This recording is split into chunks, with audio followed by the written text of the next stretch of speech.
ദാജിയ have. ഇന്ന് നാട്ടിൽ വന്നപ്പോൾ ചെക്കന്മാരുടെ കൂടെ ചായ കുടിക്കാൻ ഇറങ്ങി. നമ്മൾ വന്നിട്ടുള്ളത് കോട്ടക്കൽ പുത്തൂർ ബൈപ്പാസിലുള്ള കേൾട്ട മക്കാനിയിലാണ്. പിന്നെ നമ്മളെ സിനാനും വന്ന്. സിനാനെന്ന് പറയാൻ ആർക്കും അറിയില്ല, അഥവാ നമ്മളെ സ്വന്തം ഉപ്പൂപ്പ. പാട് സുഖം സുന്ദരം. അങ്ങനെ ഇരിക്കുമ്പോഴാണ് അത് സംഭവിച്ചത്.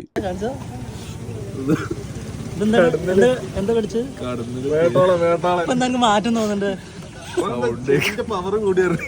എല്ലാം ഉറക്കനെ കേൾക്കണ്ടല്ലോ. മെല്ലെ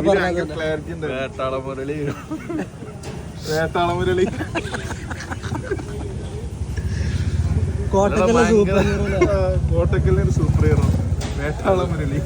ഭയങ്കര ഇവിടെയുള്ള ഉൽപ്പന്നങ്ങൾ അരമണിക്കൂർ നിങ്ങളുടെ വീട്ടിലെത്തും. പാച്ചു കൊടുത്ത പറഞ്ഞിട്ട് പിന്നെ ഇഞ്ചക്ഷൻ അടിക്കാൻ വേണ്ടി ഓനെ കൂട്ടി നേരെ ഹോസ്പിറ്റലിൽ പോയി. പിന്നെ ഓന് ഇഞ്ചക്ഷൻ കുറച്ച് പേടിയാണ്, കാരണം ആ തടി മാത്രമേ ഉള്ളൂ, ആള് ലോലനാ. ഇഞ്ചക്ഷനൊക്കെ കഴിഞ്ഞിരിക്കുമ്പോൾ കുറേ വിസിറ്റേഴ്സും വന്ന്. പിന്നെ മരുന്നും വാങ്ങി എല്ലാവരോടും യാത്ര പറഞ്ഞ് ഇറങ്ങി. പിന്നെ വണ്ടി നേരെ വിട്ട് ചുക്കും പൂളിയും കഴിക്കാൻ. അങ്ങനെ അതും കഴിഞ്ഞ് നമ്മൾ സ്ഥലം കാലിയാക്കി. എല്ലാവരും ഫോളോ ചെയ്തേക്കണേ. അപ്പോൾ അടുത്ത വീഡിയോ ആയിട്ട് വീണ്ടും കാണാം. ബൈ.